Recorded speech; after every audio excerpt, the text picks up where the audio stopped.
Gold and silver have had a wild 24 to 48 hours, and the key driver has been headlines out of the Middle East, especially anything tied to Iran. On Monday, gold got hit hard in the morning as traders saw some easing in the immediate war risk. At one point, spot gold dropped to around $4,262 an ounce before bouncing sharply back above $4,430. That kind of move tells you this market is extremely sensitive to any change in geopolitical risk right now. Silver has been even more volatile. It's not just acting like a safe haven metal, it's also being pulled around by industrial demand fears, rate expectations, and the stronger dollar story. At one point, silver traded near $69.97 after a sharp intraday recovery, and this morning it was still hovering around $70.13. So even after the pullback, silver is still sitting at historically elevated levels.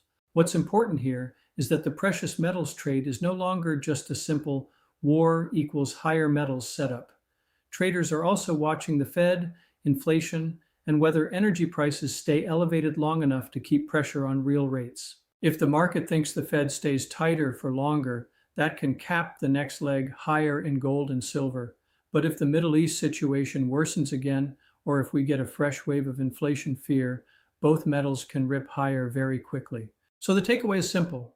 Gold is still in a powerful long-term uptrend, but the short-term action is being driven by headline risk and violent sentiment shifts.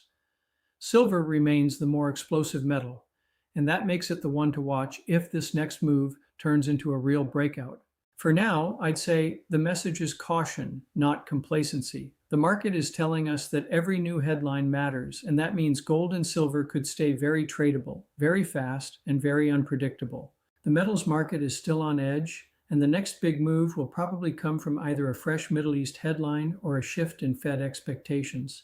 This content is for educational and informational purposes only and should not be considered financial or investment advice.